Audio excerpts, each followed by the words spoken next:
Alright folks, I have to return the Barbados prototype to Gary already.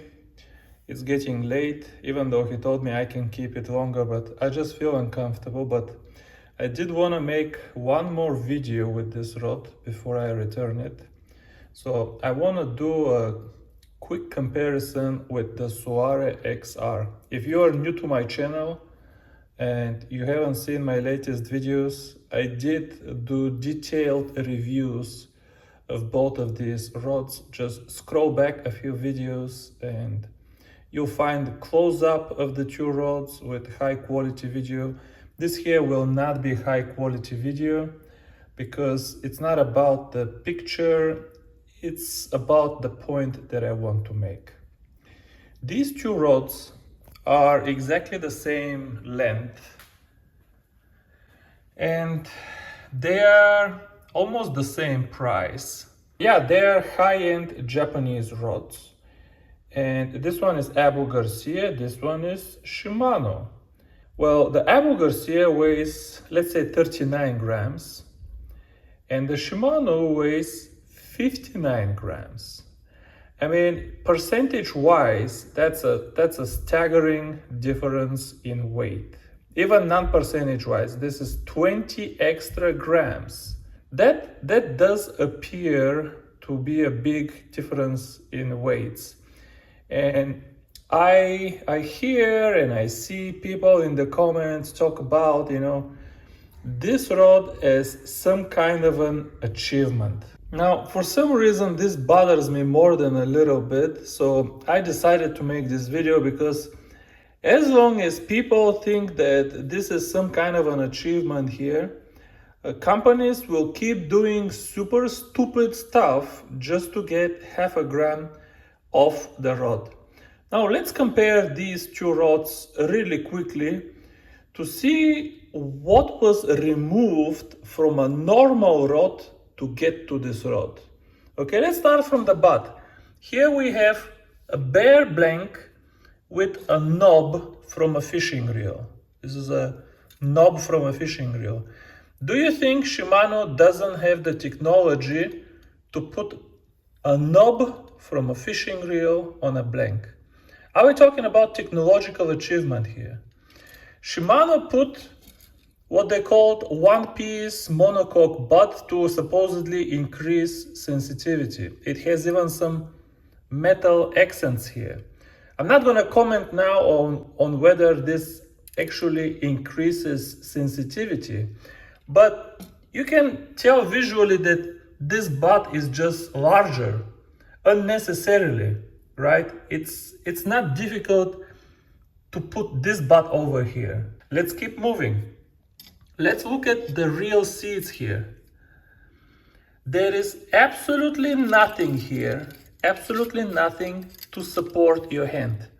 Nothing. They talk about, contact with the rod blank so you can feel the vibrations. I mean, you cannot feel nothing. Well, you feel, but you cannot touch the blank. The only thing you are touching here is the reel on the other side of the blank. Without the reel, there is just nothing to hold on to. It's kind of difficult to hold this rod without a reel. You need the support from the reel to hold it. I mean, it is super uncomfortable. You will get used to it. As I said, I got used to it, but it's super uncomfortable. Now compare this reel seat here. This is the most comfortable reel seat in the world. I don't want to hear it. There is nothing like this reel seat. I don't know again if it's the most, I think it is the most sensitive too. I mean, just look at how much contact you have. I've seen cork reel seats that provide that much contact with the palm, but cork does not transmit as much vibration as carbon. I mean, look at this reel seat. Also, this reel seat is very thick and 100% rigid. This thing is so rigid, it can be used on a bass fishing reel, on a catfish reel, on a carp reel, just without any modification. You tighten this nut on top of the reel seat, and this reel is not wiggling, twisting, moving. at all, anything. Compare this with this. Again, do you think Shimano cannot put this plastic knob on a bare blank? Do you really think this is such a technological advantage? Look at this. You will see these two knobs that hold the real seat. You will see these in Bass Pro shops on rods under $100. Where is the technological advantage here? What are we talking about? Let's keep going up. I have this amazing hook keeper. I talk too much about this hook keeper, but look, it keeps the lure away from the blank. You know, it's not gonna mar your beautiful blank. I think it's important. If you don't like it, once you start fishing, you're afraid the line might catch it. Snaps, boom. If at the end of the day you want to put it, flip your bag and hook it up. I mean, it's amazing. How much does it weigh? 1 gram, 1.5 grams?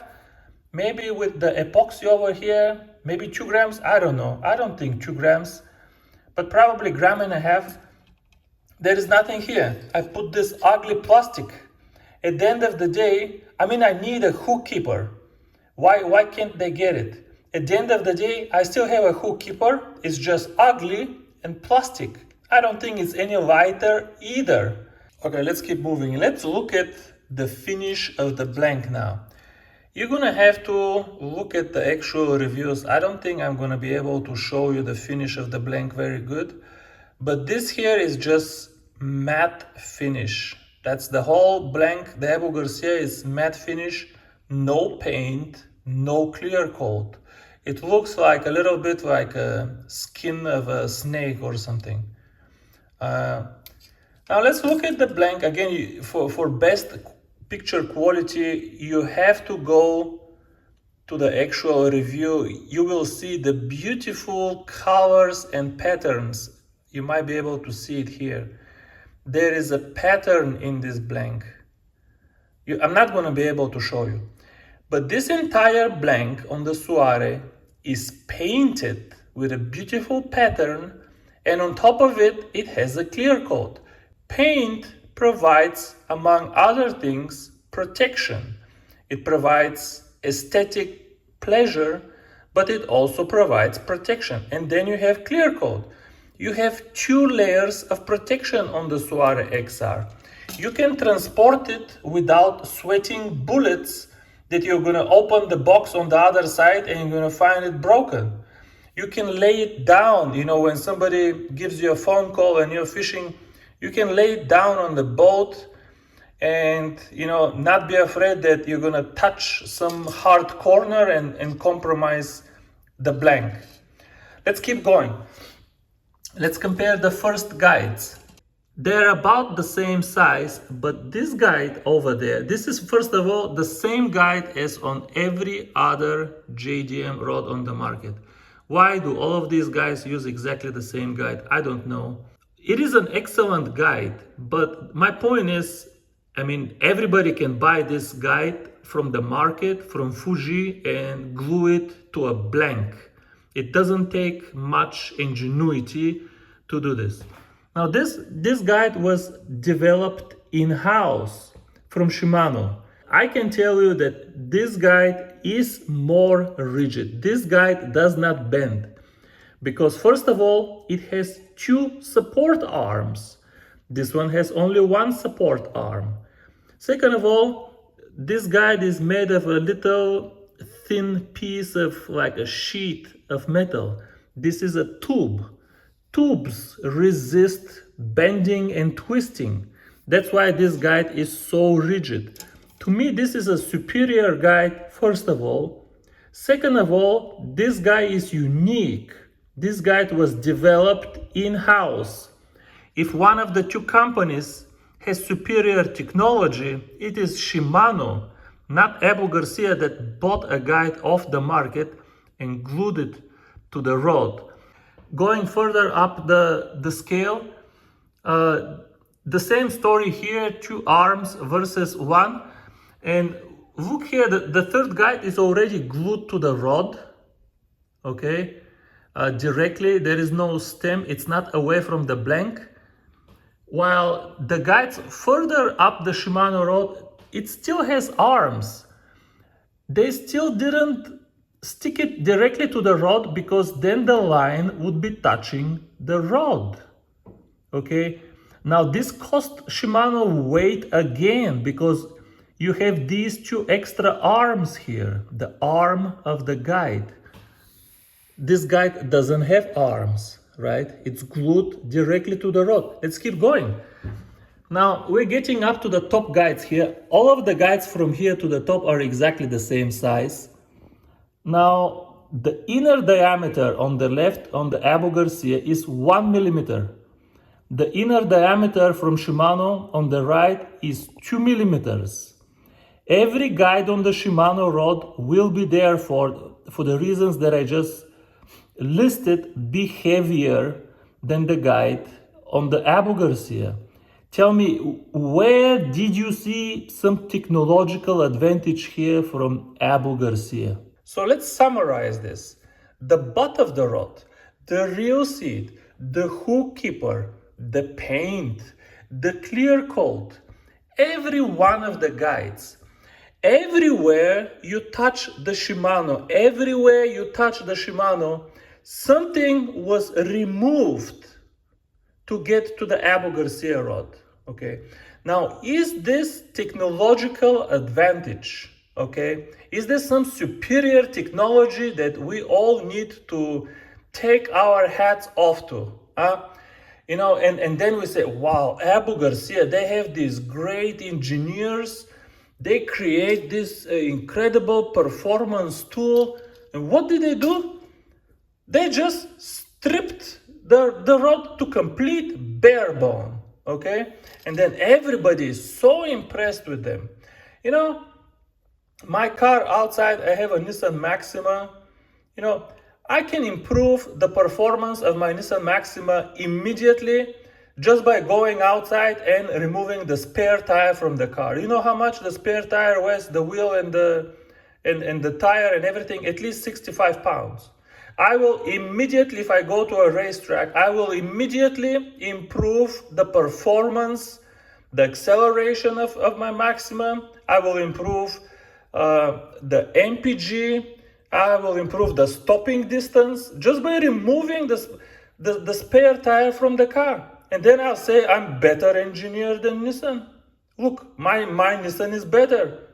Heck, I can remove the front seat. Man, I can remove all of the seats except the driver's seat. And then I go to the racetrack and I'm gonna kick the ass of some guy with a fully stock Maxima. I mean, why do we need airbags? Okay, why do we need air conditioning? Why do we need power windows? You get my point? I can strip this car to a bare frame and go to a racetrack and I can say, I'm a better engineer than Nissan. Look at my Nissan, eh? Look at my Nissan, how fast it is, and at the same time it has better components. This is how I feel about these two rods. People get so incredibly amazed just because Abu Garcia stripped a rod down to the bare bone. And most of these impressive statistics that you see on rods, on this JDM, they're all the same. Very little difference. So this is my rant in this video. You can probably feel how I feel about this. But next time, guys, you look at the weights of a rod. Think about all of the things I listed. Look what was removed to this from the rod, and then you will get a proper feel of what the rod really weighs. And I can tell you, I have fished both rods a lot. I have never grabbed this rod and said, man, this is such a heavy rod. I can feel these extra weight grams. You don't know where these extra 20 grams are. Because of this butt here on the back, the rod is perfectly balanced. I mean, this rod is, you have to put these rods on a scale to tell how much one is heavier than the other. And you will never, with a reel on both of them on the lake, tell that one of them is so much heavier than the other. All right, thanks for watching. See you soon. Bye bye.